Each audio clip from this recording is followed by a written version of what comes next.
Genèse, chapitre 6. Alléluia. Genèse, chapitre 6, le message de ce soir, mais Noé.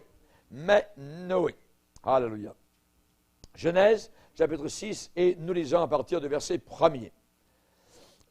Lorsque les hommes eurent commencé à se multiplier sur la face de la terre, et que des filles leur furent nées, les fils de Dieu virent que les filles des hommes étaient belles, la convoitise, et ils en prirent pour femmes parmi toutes celles qu'ils choisirent.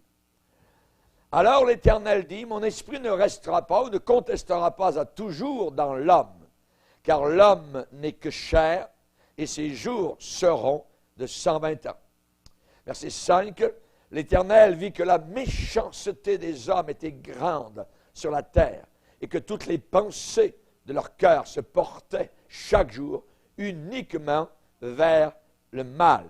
L'Éternel se repentit d'avoir fait l'homme sur la terre, et il fut affligé en son cœur. L'Éternel dit, « J'exterminerai de la face de la terre l'homme que j'ai créé, depuis l'homme jusqu'au bétail, aux reptiles et aux oiseaux du ciel, car je me repens de les avoir faits. » Mais Noé trouva grâce aux yeux de l'Éternel. Voici la postérité de Noé. Noé était un homme juste et intègre dans son temps, au milieu de sa génération. Noé marchait avec Dieu. Noé engendra 3 fils, Sem, Cam et Japheth. La terre, et notez le mot corrompu, la terre était corrompue, pourrie devant Dieu. La terre était pleine, remplie de violence. Dieu regarda la terre, et voici, elle était corrompue, car toute chair avait corrompu sa voie sur la terre. Chapitre 7, verset 1er, l'Éternel dit à Noé, « Entre dans l'arche, toi et toute ta maison, ta famille, car je t'ai vu juste devant moi parmi cette génération. » Amen. Seigneur, nous sommes devant toi et en ta présence, ta parole est douce à nos cœurs. Ta parole est un clairon, ta parole est une trompette, ta parole est un avertisseur. Et nous te bénissons ce soir encore, Seigneur, de savoir que tu es là, afin que nous puissions être avertis, que nous puissions être aux aguets, que nous puissions être en alerte. Nous te demandons, Seigneur Jésus, que nous puissions comprendre et réaliser ce que tu veux que nous réalisions, que ta volonté devienne la nôtre, qu'il puisse y avoir harmonisation entre ta pensée et la nôtre. Nous te demandons, Seigneur, que nous puissions être encore plus proches de toi. Au nom de Jésus, ton Fils, Amen. Et tout le peuple dit, Amen. Gloire à Dieu. On peut s'asseoir, frères et sœurs. Alléluia. Nous venons de lire un passage dans la Genèse, chapitre 6. Maintenant, dans la pensée de Jésus-Christ, il y a 3 époques historiques, particulièrement de l'histoire de l'humanité, qui ont marqué de façon particulière, qui ont marqué l'histoire des hommes. 3 générations semblables. Et il y a premièrement l'époque de Noé, deuxièmement, il y a l'époque de Lot, et troisièmement, la génération qui précède le retour de Jésus. Ces 3 générations, selon le Seigneur omniscient, ces 3 générations sont identiques et semblables. Lisez avec moi pour la confirmation dans Luc chapitre 17. Luc chapitre 17. Verset 26. La première génération, celle de Noé. Jésus va dire, ce qui arriva du temps de Noé arrivera de même. Notez l'expression de même, arrivera de la même façon, de la même manière. Arrivera de même au jour du Fils de l'homme, c'est-à-dire la génération précédant son retour. Jésus va dire, les hommes mangeaient, buvaient, se mariaient leurs enfants, jusqu'au jour où Noé entra dans l'arche. Le déluge vint et les fit tous périr. Ça, c'est une génération, celle de Noé. La deuxième génération, verset 28, Ce qui arriva du temps de Lot arrivera pareillement. Arrivera pareillement. Tout à l'heure, c'était arrivera de même. Ici, arrivera pareillement. Ça veut dire la même chose. Les hommes mangeaient, buvaient, achetaient, vendaient, plantaient, bâtissaient. Mais le jour où Lot sortit de Sodome, une pluie de feu et de soufre tomba du ciel et les fit tous périr. Il en sera de même le jour où le Fils de l'homme paraîtra. Quelque chose d'intéressant, et sur la chose sur laquelle parfois on ne s'arrête pas, c'est le verset 25. Il est dit, mais il faut auparavant qu'il souffre beaucoup et qu'il soit rejeté par cette génération. Jésus parlait de lui-même, Fils de l'homme. Et il a dit qu'à la fin des temps, il va falloir que le Fils de l'homme, Jésus-Christ, souffre beaucoup et soit rejeté totalement par la génération de la fin. Chers amis, quelque chose s'en vient, nous le verrons dans la prochaine conférence sur les trompettes de l'Apocalypse, où la génération qui sera là présente aura rejeté complètement, totalement, voyez, Jésus-Christ. Jésus-Christ, on ne voudra rien en savoir. Quelqu'un lève, je dirais, le mot Jésus qui sortira de sa bouche, sa vie sera ôtée. La tête sera coupée. Complètement rejeté, donc, à la fin des temps. Maintenant, Jésus a parlé de cette génération. La génération de Noé, la génération de Lot, la génération qui verra son retour. 3 générations totalement identiques. Et nous allons voir cela ce soir. Noé et son temps, son époque. Quelle sorte de génération était la génération de Noé? C'était une génération chargée, une génération fatiguée, une génération travaillée. Et la Bible dit, lorsque Noé est né, le beau petit bébé Noé, son papa s'appelait Lémec. Et quand Noé est né, son père Lémec a dit une parole. Parole rapportée dans la Bible, rapportée par le Saint-Esprit. Le papa Lémec, en prenant le bébé Noé, a dit, celui-ci nous consolera de nos fatigues et du travail pénible de nos mains provenant de cette terre que l'Éternel a maudite. Ce qui veut dire, nous avons besoin de consolation, nous sommes fatigués, ça veut dire nous travaillons de façon dure, notre travail est pénible. La génération de Noé était une génération comme cela. N'avez-vous pas le sentiment, en regardant la nôtre génération, qu'il y a cette lassitude physique, qu'il y a cette lassitude morale, qu'il y a cette fatigue spirituelle autour de nous, qu'un esprit de dépression, une sorte je dirais, de vêtements obscurs entoure nos pays et l'humanité entière. Ésaïe a bien décrit lorsqu'il dit « Nous tâtonnons, nous chancelons, nous ressemblons à des ours, nous grognons, voyez, nous grondons, nous gémissons, nous attendons le salut et rien n'arrive. » Regardez, on va le lire, si vous voulez bien, dans Ésaïe 59. Ésaïe 59, verset 9. À cause évidemment de la méchanceté qui règne dans le cœur de l'homme aujourd'hui, qui est en train de monter de plus en plus. Ésaïe 59, verset 9, il est dit, c'est pourquoi l'arrêt de délivrance est loin de nous, et le salut ne nous atteint pas. Nous attendons la lumière, et voici les ténèbres, la clarté, et nous marchons dans l'obscurité. Nous tâtonnons comme des aveugles le long d'un mur. Nous tâtonnons comme ceux qui n'ont point Dieu. Nous chancelons à midi comme de nuit. Au milieu, regardez bien, au milieu de l'abondance, nous ressemblons à des morts. Nous grondons tous comme des ours, nous gémissons comme des colombes, nous attendons la délivrance, elle n'est pas là, le salut, et il est loin de nous. Pourquoi? Car, préposition de corrélation, car nos transgressions sont nombreuses devant toi, et nos péchés témoignent contre nous. Nos transgressions sont avec nous. Nous connaissons nos crimes. Nous avons été coupables et infidèles envers l'Éternel. Nous avons abandonné notre Dieu.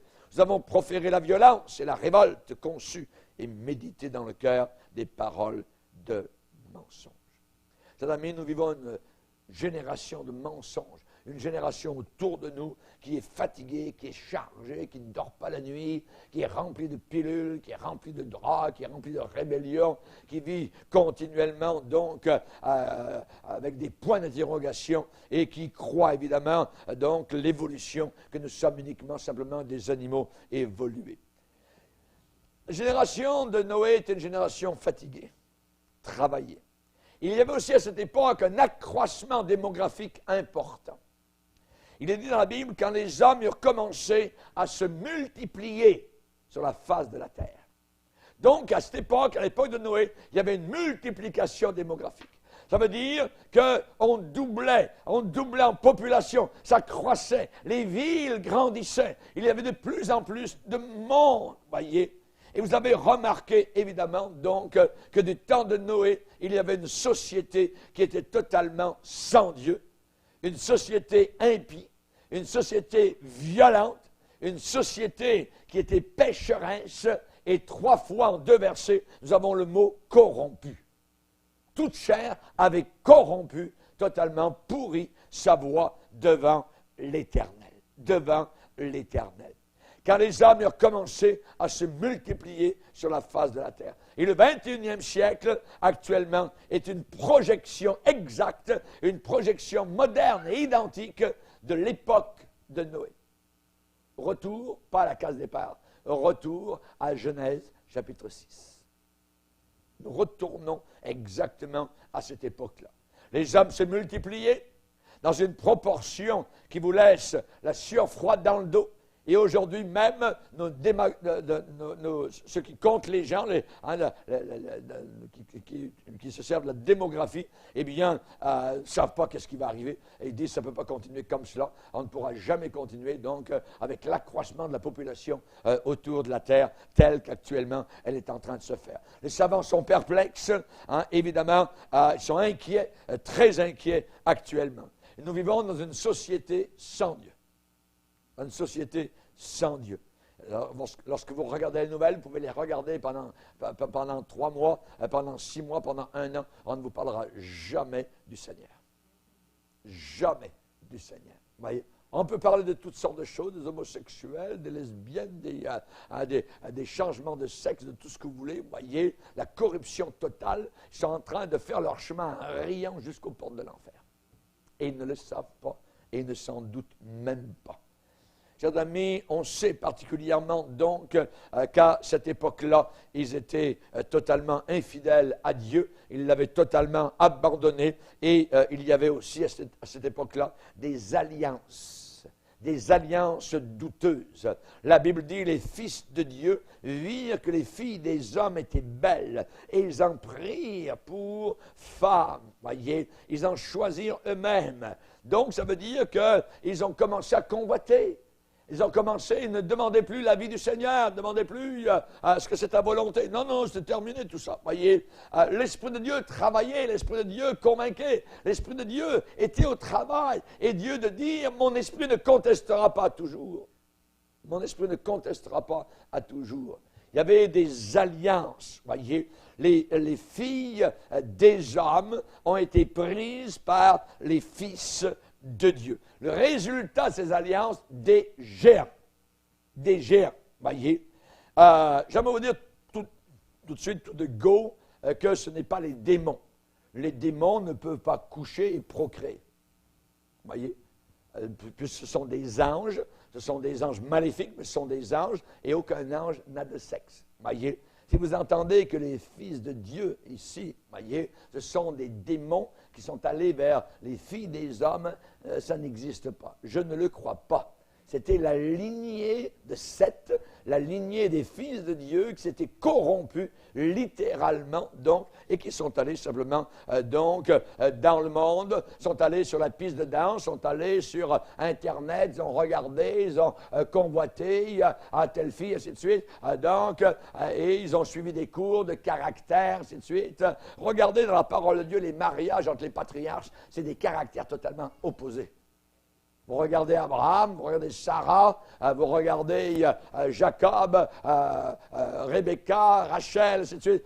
Ce n'étaient pas des caractères qui étaient faits pour aller ensemble, voyez. Et il y a la bénédiction de l'incompatibilité. Aujourd'hui, on divorce par incompatibilité, voyez. Mais l'incompatibilité est voulue de Dieu. Elle est voulue de Dieu pour frotter, pour que ça frotte, pour qu'on apprenne à mourir à soi-même, pour, ainsi de suite, voyez. C'est ça le mariage, merveilleux. C'est comme ceux qui ne croient pas à la dîme, voyez. Dieu a prévu la dîme pour qu'on ne puisse pas être cupide, pour qu'il y en ait une partie qui revienne au Seigneur. Oh, vous croyez à la dîme? Oui, certainement, j'y crois à la dîme. Ouais. Amen, gloire au Seigneur. Alliance douteuse à cette époque-là. Les fils de Dieu virent que les filles des hommes étaient belles et ils en prirent pour femmes parmi toutes celles qu'ils choisirent. C'est eux qui choisissaient. Ce n'est pas Dieu. Il n'y avait pas la vie de Dieu. Il n'y avait pas le conseil de Dieu. Voyez? Et on voit évidemment que le résultat de ces alliances, la Bible dit, il y a eu des géants. Les géants étaient sur la terre en ce temps-là. Après que les fils de Dieu soient venus vers les filles des hommes et que leur eurent donné des enfants. Ce sont ces héros qui furent fameux dans l'Antiquité. Aujourd'hui, qu'est-ce que nous avons? Eh bien, nous avons aussi des alliances douteuses. Et nous produisons actuellement des géants. Nous produisons des géants, particulièrement géants dans la politique, géants dans l'économie, géants dans la religion par l'écuménisme, voyez, les cartels, les multinationales, on s'achète, on se vend les uns les autres, voyez, on parle maintenant de milliards ici, de milliards là, on a vendu la compagnie pour tant de milliards, et on veut être plus gros, plus fort, ainsi de suite, et on veut détruire le reste. Voyez, on a cela, ces choses géantes aujourd'hui. Du temps de Noé, il y avait aussi un temps de dégénérescence humaine. La méchanceté était grande sur la terre, et toutes les pensées dans leur cœur se portaient chaque jour uniquement vers le mal. Uniquement. C'était vraiment sens unique, juste le mal. Ils attendaient le soir pour courir au mal. Ils attendaient la fin de semaine, le week-end pour courir au mal. C'était le mal, mal, mal, tout le temps, tout le temps, tout le temps, tout le temps, tout le temps. Voyez, actuellement, il y a des mères en France qui se sont rassemblées parce qu'ils ne veulent pas marier deux hommes ensemble ou deux femmes ensemble. Gloire à Dieu! Que Dieu les bénisse! Ah oui, gloire au Seigneur. Hein? Merci Seigneur. Marier deux hommes, imaginons obligé aujourd'hui de redéfinir ce qu'est un mariage pendant des siècles. Même les païens, voyez, ont toujours cru que c'était un homme et une femme qui se mariaient. Mais non, nous sommes plus smart, nous, la génération de la fin qui sera jugée par le Seigneur. On est capable de marier deux hommes ensemble, capable de marier deux femmes ensemble. Et nous avons des présidents dans des plus grands pays de la terre capables de déclarer « Oui, je crois ça, Obama », voyez. Que Dieu ait pitié de son âme. C'est un pervers. C'est un pervers, voyez, qui sera jugé par le Seigneur. Chers amis, le niveau moral est en train de baisser de jour en jour. L'homme est vaincu par le péché. L'homme est vaincu par le péché. Et le pain quotidien des hommes de notre génération, nous prions, Seigneur, donne-nous notre pain quotidien. Mais le pain quotidien de notre génération, c'est l'immoralité. Nous voulons notre immoralité, nous voulons notre film sexuel, nous voulons notre porno tous les jours, nous voulons nos passions toutes sortes, nous voulons manger à partir de notre incrédulité, nous voulons la drogue, nous voulons l'alcool, nous voulons l'apathie, l'indifférence, la léthargie. Voilà le pain de notre génération. Chaque jour, toutes leurs pensées se portaient juste vers le mal, vers le mal. Vous savez, les idoles, Jérémie a dit, ils sont fous de leurs idoles. Ils sont fous de leurs idoles. C'est quoi une idole? Même l'apôtre Jean a dit, mes petits-enfants, gardez-vous des idoles. Gardez-vous des idoles. Une idole, c'est quelque chose qui prend simplement la place de Dieu dans un cœur. C'est simplement quelque chose, quelqu'un, situation. Ça peut être une maison, ça peut être une personne, ça peut être toutes sortes de choses qui prend la place de Dieu dans un cœur. L'idole, c'est quelque chose à qui on offre des sacrifices, que l'on rencontre régulièrement, voyez, que l'on vient, à qui on va parler L'idole, c'est quelque chose qui vous fait perdre la tête. Complètement la tête en l'air. Ils sont fous de leurs idoles. David a déclaré au psaume 16, on multiplie les idoles, on court après des dieux étrangers. Je ne dis même pas leur nom sur ma bouche. Je ne veux même pas en parler. Imaginez. Voyez. Mais il y a une belle phrase. Imaginez, le tableau est obscur, le tableau est ténébreux, et soudain jaillit un joyau, comme un diamant étincelant. Mais Noé trouva grâce aux yeux de l'Éternel. Alléluia. Mais Noé trouva grâce. Noé avait son idole. C'était le Seigneur. Amen. C'était le Seigneur. J'aimerais vous dire que Dieu résiste à l'épreuve du temps. Le temps passe, l'eau coule sur les ponts, mais Dieu reste le même. Je ne change pas, dit le Seigneur. Dieu n'est pas un vain souffle. Dieu ne change pas. Dieu ne perd pas de pouvoir. Dieu a un attrait irrésistible vers celui qui véritablement l'aime de tout son cœur. Le Seigneur guérit encore aujourd'hui. Le Seigneur est une idole qui rend heureux. Amen. Merci Seigneur. Il est mon idole. Gloire au Seigneur. Le Seigneur est fidèle. Amen. Merci Seigneur. Et évidemment, il nous a préparé une place au ciel où un jour il nous prendra. Merci Seigneur. Quelle joie. Quelle joie. Mais Noé trouva grâce aux yeux de Dieu. Mais Noé trouva grâce aux yeux de Dieu. Mettez votre nom à la place de Noé. Mais trouva grâce aux yeux de l'Éternel. Sa génération était la dernière, juste avant l'enlèvement. Mais une telle trouva grâce aux yeux de l'Éternel. Cette personne s'est repentie. Cette personne avait donné son cœur au Seigneur. Cette personne a pris position. Quel qu'en soit le prix à payer pour son Seigneur, trouva grâce. Quelle consolation que ce petit verset dans la parole de Dieu, au milieu d'une telle génération, un homme a trouvé grâce. J'aimerais vous dire, lorsque vous avez donné votre vie à Jésus-Christ, vous êtes maintenant les gens de la grâce. Vous êtes les gens de la grâce. Vous avez trouvé grâce aux yeux de Dieu. Et il faut garder absolument cette position suprême au milieu d'une génération perverse et corrompue, au milieu d'une génération perdue. Comment garder notre position de grâce? En menant une vie propre, en menant une vie sainte, une vie sanctifiée. Amen. Paul, tu as des difficultés, tu as des épreuves, tu as des ennemis. Ma grâce te suffit. Ma grâce est suffisante. Ce n'est pas un vain mot. Ce n'est pas une petite affaire. La grâce de Dieu, elle est puissante. Elle est merveilleuse. Avez-vous vu la fin de la Bible, votre Bible? Le dernier verset de votre Bible? Oui. Que la grâce de Dieu soit avec vous tous. Jean nous a quittés avec ce souhait merveilleux. Que la grâce de Dieu soit avec vous tous. Est-elle avec nous tous? Je veux le croire. La grâce de Dieu nous portera là où le diable voudra nous déchirer. Elle nous gardera dans le creux de la main du Seigneur. Alléluia. Merci Seigneur. Quand vous avez donné votre vie à Jésus-Christ, c'est par la grâce que vous avez été sauvés. Ça ne venait pas même de vous. C'est le cadeau de Dieu afin que personne ne se glorifie. Merci Seigneur.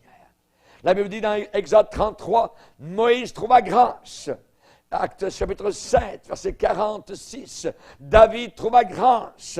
Jacob a prié Dieu un jour et a dit, Seigneur, je suis trop petit pour toutes tes grâces. Je suis trop petit pour toutes tes grâces.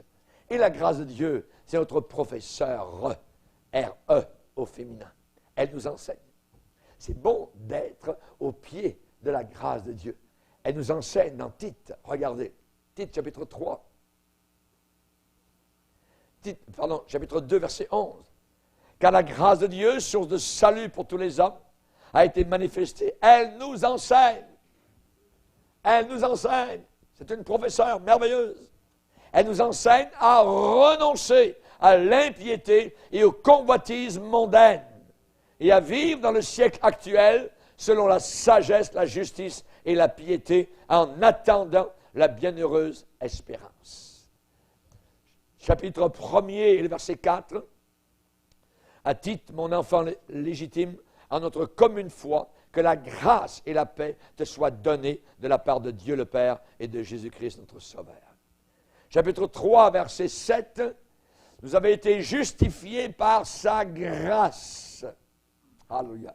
Afin que nous devenions en espérance héritiers de la vie éternelle. Alléluia. On a étudié le cours de la première épître de Pierre, et dans sa première épître, Pierre commence son premier chapitre, verset 2, « Que la grâce et la paix vous soient multipliées. » Multipliées. Amen. On a besoin de la grâce de Dieu. Mais Noé trouva grâce aux yeux du Seigneur. Alléluia. Merci Seigneur. Quelle sorte de vie spirituelle menait-il? Quelle était la vie spirituelle de Noé? Savez-vous ce que Jésus a reproché à la génération de Noé?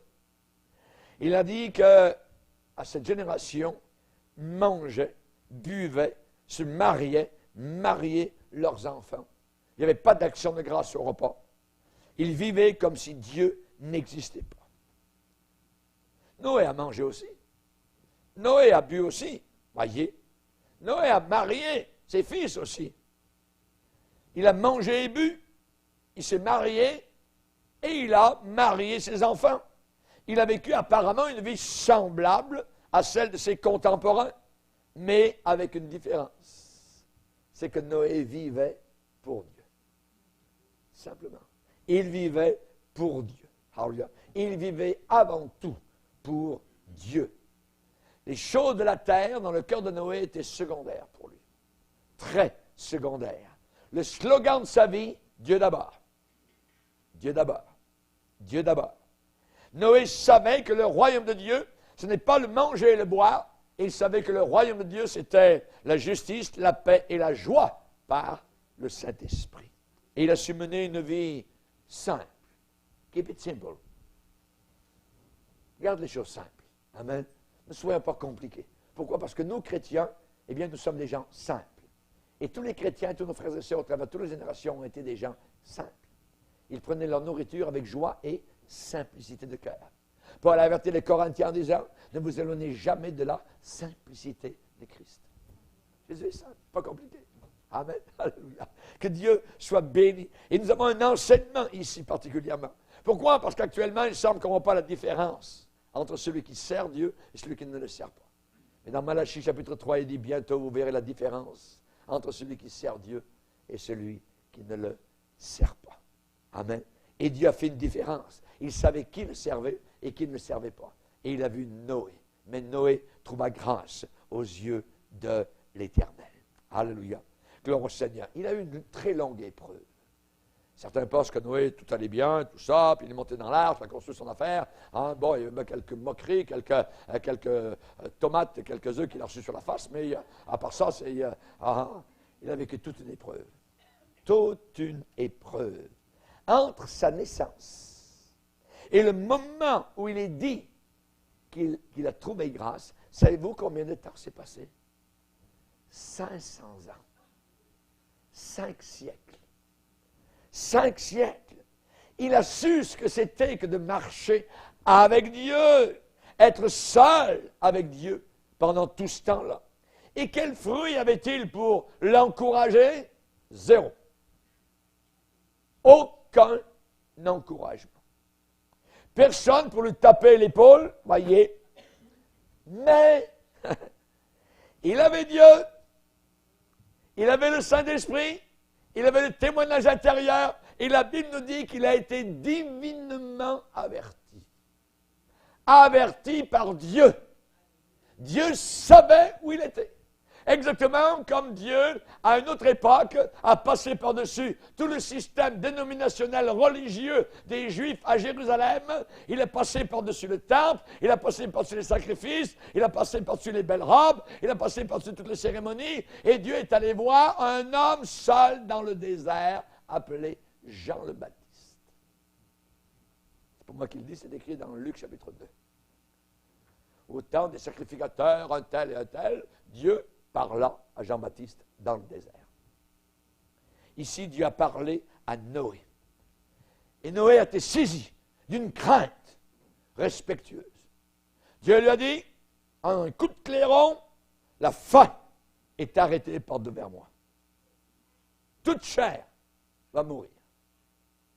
Toi, je veux que tu prennes ta hache, que tu ailles dans la forêt et que tu commences à abattre de gros arbres pour construire un bateau. Et tu entreras dans ce bateau. Je vais tuer tous les habitants de la planète Terre. Et toi seul et ta famille seront sauvés. Hey! Est-ce que vous pensez que Dieu est trop méchant? Le péché qui se passait à cette époque-là est abominable.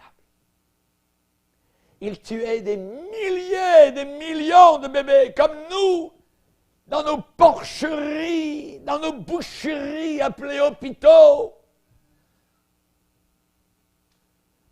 Noé a bâti un foyer spirituel.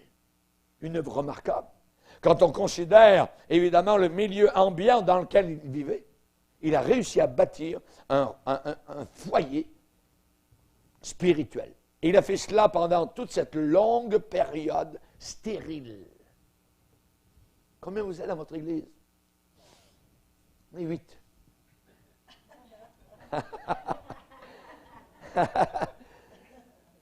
Ah, Dieu n'est pas avec vous. Non, on est 5 000, 10 000, 20 000. Ah ouais, laisse faire.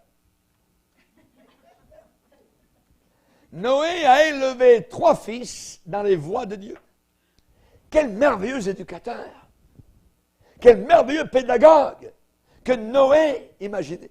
Beaucoup à sa place auraient pu dire, mais Seigneur, j'ai peur pour mes fils. Vois comme le monde autour est véritablement corrompu. Toute chair a corrompu sa voix. Ils ne pensent qu'au mal, ils se tuent, ils s'entretuent, ils se violent. C'est abominable ce qui se passe. Je ne peux rien faire pour mes enfants, pour mes fils. Alors il faut bien qu'ils fassent leur propre expérience dans le monde. Non, rien de tout cela dans l'attitude de Noé. Il a élevé ses fils dans la voie qu'il suivait lui-même. Ils ont eu l'exemple sous leurs yeux. Quel exemple? N'oublions pas, ses fils sont montés dans l'arche. Ça veut dire qu'ils ont été sauvés. Ils ont suivi leur vieux père, le vieux fou que les autres disaient qu'il était. Voyez. Parents chrétiens, moniteurs d'école du dimanche, éducateurs spirituels, votre responsabilité, c'est d'introduire vos enfants dans les voies de Dieu. Instruis l'enfant dans la voie qu'il doit suivre. Vous pensez que la tâche est trop aride? Vous pensez que vous n'y arriverez jamais? Priez. Priez. Souvenez-vous de Noé. Je vais vous donner des versets. Lamentation 3,19. Lève tes mains vers le Seigneur pour la vie de tes enfants qui meurent au coin de toutes les rues. Prie. Lève tes mains vers le Seigneur. Ésaïe 65, verset 23. Ça dit, en parlant des parents, ils ne travailleront pas en vain et n'auront pas des enfants pour les voir périr, car ils formeront une race bénie de l'Éternel. Ésaïe 54, verset 13. Tous tes fils seront disciples de l'Éternel, et grande sera la paix de tes fils. Crois au Seigneur Jésus, et tu seras sauvé, toi et toute ta famille. Je peux le croire ou je ne peux ne pas le croire. Noé les a mariés, imaginez. Dans une génération semblable, il a réussi à marier ses 3 fils. Ainsi va la vie. Avez-vous remarqué le genre de belle-fille que Noé a eu? Évidemment différente de toutes les autres qui étaient autour. C'était 3 belles-filles identifiées étroitement à la foi. À la foi vivante. Pourquoi? Parce qu'elles aussi sont entrées dans l'arche. Elles étaient sauvées. Sauvées. Noé avait enseigné à ses fils le mariage qui plaît au cœur de Dieu. Cette Bible me dit que le mariage, pas le concubinage, que le mariage, pas le mariage à l'essai, le mariage authentique soit honoré et le lit conjugal exempt de souillure, car Dieu va condamner les impudiques et les adultères. Cet enseignement a porté ses fruits. Sem, Cam et Japheth ne sont pas allés prendre pour femmes toutes celles qui vivaient dans la débauche. Voyez, il y en avait tellement. Toutes étaient des débauchés. Comme aujourd'hui, nous voyons dans nos écoles, dans nos rues, il suffit qu'il y ait un rayon de soleil un peu plus chaud et tout d'un coup, tout est en train de se dévêtir. C'est abominable. On dirait toutes des prostituées. Oui. Un jour, il y a une de ses filles, dans une de nos réunions, qui a dit, elle était mal habillée, je l'ai reprise, Elle dit, mais pasteur, nous sommes faits pour plaire, pour attirer les regards. Il faut qu'on fasse ça comme ça. J'ai dit, non, oui, pas dans l'Église du Seigneur. Chers amis, nous avons besoin de pureté, de respect. Nous avons besoin de savoir ce que Dieu demande. Nous ne pouvons pas prendre les choses de Dieu à la légère. La Bible dit, fais de l'Éternel tes délices, et il te donnera ce que ton cœur désire. Fais de l'Éternel tes délices.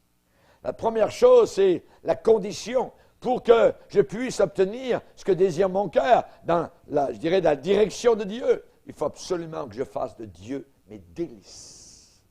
Mes délices. Voyez. Il est possible aujourd'hui de se marier et encore, avec Dieu, de former une union selon le cœur de Dieu. Le secret, ce n'est pas de sortir, d'aller dans la rue, d'aller en fin de semaine au bar, voyez. Ce n'est pas d'aller sur la piste de danse, c'est de se mettre aux pieds du Seigneur Jésus-Christ. C'est là qu'il faut le demander. Il faut prier, il faut jeûner. Demandez-le au Seigneur, pleurez devant Dieu. Vous qui cherchez, évidemment, un compagnon ou une compagne de vie et qui envisagez le mariage, demandez-le au Seigneur. À l'époque de Noé, ils ne demandaient rien au Seigneur. Ils choisissaient eux-mêmes. Ils étaient sur Internet. Voyez, rencontre. Ah ouais, à elle. Ah ouais, à elle. Comment on choisit une ânesse ou une vache? C'est abominable, mais c'est ça. Puis après, on dit, mais Seigneur, bénis ce que... c'est ça que j'ai choisi, mais bénis. Non, non, non, non. Non, tout seul. Quand tu pries, entre dans ta chambre, ferme ta porte, et prie ton Père qui est là dans le secret, et Dieu te le rendra. Et Dieu te le rendra. Amen. Ouais, mais je suis allé voir une étude de caractère, puis tout ça. Laisse faire les caractères. Aujourd'hui, vous avez des livres dans les librairies bibliques, là, ça ni queue ni tête. Voyez. Abraham était un sanguin, l'autre était ceci, l'autre était un flegmatique. Attends. Voyez. Moi, je lis ma Bible, ça me dit, il n'y a pas flegmatique, et puis il n'y a pas sanguin, puis ce sont des hommes de Dieu avec leur caractère, et je dois évidemment donc vivre avec cela, et je ne veux pas me plier à la psychologie de ce monde impie. Ne vous mettez pas avec les infidèles. Si en sortant, en fréquentant quelqu'un, vous vous éloignez du Seigneur, arrêtez tout de suite. Ah, stoppez. Ne vous mettez pas avec les infidèles sous un joug étranger. Oui, sous un joug étranger. Le Saint-Esprit dit expressément que dans les derniers jours, plusieurs abandonneront la foi pour s'attacher à des esprits séducteurs, prescrivant de ne pas se marier. Essaye la voiture avant. Si elle te plaît, ben, tu l'achèteras. Aujourd'hui, c'est ça le mariage. Voyez? C'est des mariages qui valent rien. Absolument rien. Voyez? On les voit dans les cours de justice ici et là, ou même dans des églises, tout ça. Puis, et maintenant, je commence à dire, moi-même, quand je participe à une cérémonie de mariage, si jamais jeunes gens vont vous divorcer, vous allez refaire une autre cérémonie, vous allez ramener tous les gens qui sont là aujourd'hui, vous allez leur expliquer pourquoi. Parce qu'aujourd'hui, vous êtes en train de dire jusqu'à la mort. Soyez à la hauteur. Dieu n'aime pas les insensés. Dieu n'aime pas les fous ni les folles. Les mauvaises compagnies corrompent les bonnes mœurs. Dis-moi qui tu fréquentes, je vais dire qui tu es. T'aimes ce genre? C'est comme ça. C'est ça, c'est toi. Voyez? Ouais, mais mes amis, je les aime. Ah oui, t'aimes tes amis? Sont-ils vraiment tes amis ou tes ennemis? L'amour du monde est inimitié contre Dieu. Suis-je plus fort que Dieu? Jamais de la vie. Il faut que je fasse attention. Voyez. Vos amis prennent-ils soin de votre âme? Vous savez, le fils prodigue, quand il est parti de la maison de papa, il avait de l'argent plein les poches. Les amis, c'était rempli. Le driveway était plein. Plein d'amis. Ça coulait, les filles étaient là, la musique, le rock, tout ça. La maison de la prostituée était remplie. Ils étaient là. C'est moi qui vais payer la traite. Ah ouais, c'est l'argent d'un autre. Facile. Jésus a dit, vous êtes mes amis si vous faites ce que je vous commande. Je ne vous appelle plus serviteur, je vous appelle ami. ami de Dieu. Abraham a été appelé l'ami de Dieu. Alléluia, gloire au Seigneur. Jésus va aller plus loin, il va dire, quiconque, n'importe qui aura quitté à cause de mon nom, ses frères, ses sœurs, son père, sa mère, sa femme, ou ses enfants, ou ses terres, ou ses maisons, recevra au centuple et héritera la vie éternelle. Plusieurs des premiers de la terre seront les derniers, et plusieurs des derniers de la terre seront les premiers là-haut, dans l'éternité. En terminant, je vous dirai que Noé était un homme juste et intègre dans son temps. Dans son temps. Chaque mot de la Bible est inspiré. Ce n'est pas juste un homme juste et intègre dans la génération dans laquelle il vit. Imaginez, c'est tout un défi. Et nous sommes exactement dans le même genre de génération. Et nous pouvons, si lui il a été, nous le pouvons.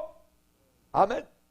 Juste et intègre. L'Éternel dit à Noé, entre dans l'arche, toi et toute ta famille, car je t'ai vu juste devant moi parmi toute cette génération. Je t'ai vu juste parmi toute cette génération. Il marchait avec Dieu dans son temps, dans son époque. Le temps de Noé. Ça veut dire que Noé avait le temps. Il prenait le temps avec Dieu. Il marchait avec Dieu. Il a pris le temps de marcher avec Dieu. Il a saisi son temps pour Dieu. Il marchait sur un chemin étroit. Étroit. Ça passe juste à... C'est étroit, une porte étroite. Voyez, vous frôlez l'épaule. Oh, ma chemise va déchirer. C'est étroit. N'allez pas dans l'église du pasteur Bourget, là-bas. C'est un étroit. En bon québécois, c'est un épais. Vous voyez? C'est un légaliste. Noé aussi. Il marchait dans le chemin étroit. Il était au milieu, littéralement, de la foire aux vanités. Relisez le voyage des pèlerins, c'est merveilleux. L'époque que nous vivons, c'est notre temps. C'est maintenant qu'il faut vivre pour le Seigneur. Au milieu d'une génération perverse et corrompue, et les pensées des gens se portent chaque jour uniquement vers le mal. Que ce soit dans la rue, que ce soit dans l'autobus, que ce soit dans le métro, que ce soit au bureau, partout, c'est juste le mal, le mal, le mal, le mal, le mal. C'est le temps, c'est notre temps. Actuellement, c'est le temps de l'Église. Alléluia, gloire à Dieu. Nous prenons le temps. Nous arrivons ici le matin, certains arrivent le matin à 8h30 et repartent le soir à 8h30. Merveilleux. C'est notre famille. Alléluia. C'est là où nous sommes bien, nous sommes heureux. Il y en a qui passent leur temps ailleurs. Nous avons décidé de passer notre temps dans la maison du Seigneur. Alléluia. Gloire à Dieu. C'est le temps de l'Église, c'est le temps de Dieu, c'est le temps du Saint-Esprit, c'est le temps du salut, c'est le temps des guérisons, c'est le temps des grâces, c'est le temps du pardon. Merci Seigneur. Paul a dit, marchez avec circonspection. Faites bien attention. Vous voyez, dans l'époque où nous sommes. Il y a des cris de serpents ici et là, il y a des scorpions à tel endroit, il y a un trou ici, c'est plein de pièges, c'est rempli de mines prêtes à sauter. Marchez avec circonspection.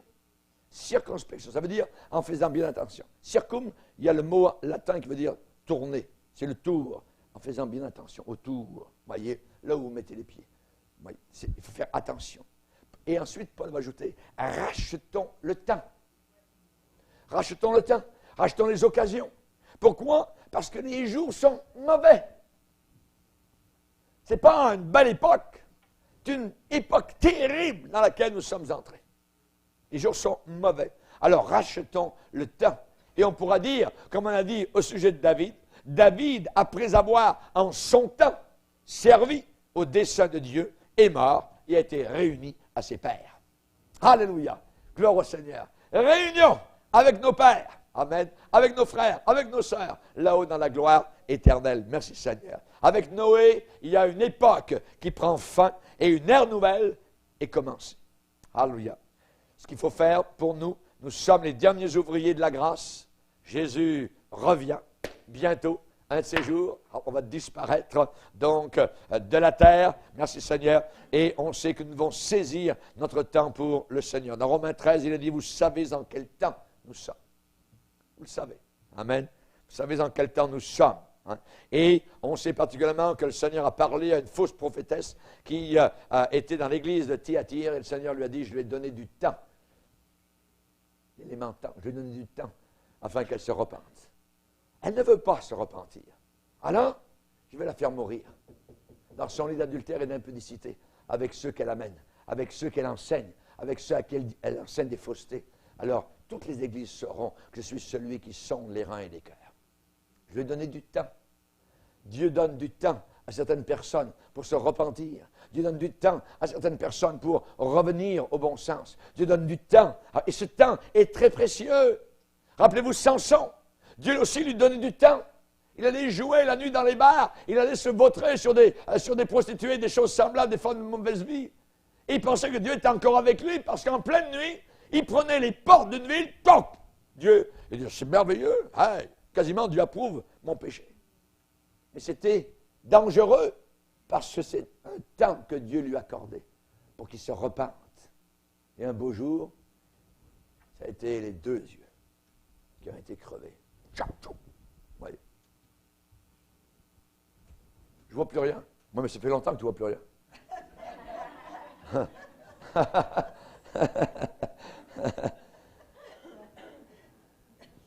Vous savez, les gens qui disent, j'ai pas le temps. J'ai pas le temps. Voyez, aujourd'hui, nous voulons passer par la porte de l'arche. Nous sentons déjà, amen, l'atmosphère lourde, comme avant un orage, le calme avant la tempête. On sent qu'on attend quelque chose. Voyez, le temps est lourd. Et bientôt, les éclairs vont paraître. Des nuages de jugement s'en viennent. Restons dans l'arche. Bientôt, le Seigneur va fermer la porte. Et uniquement ceux qui sont à l'intérieur, pas sur la passerelle, à l'intérieur.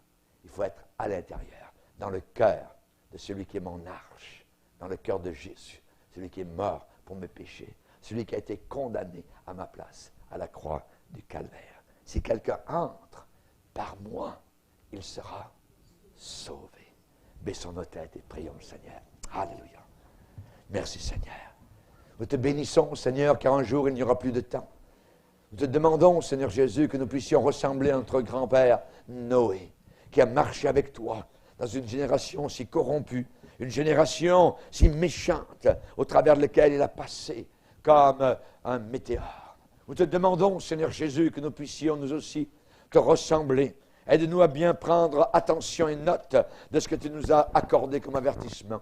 Que nous puissions te servir dans la crainte, que nous puissions te servir dans la joie, que nous puissions t'aimer dans la sanctification, que nous puissions jusqu'à la fin avoir nos regards sur toi, car tu reviens bientôt. Nous sommes tes enfants et nous voulons faire tes délices.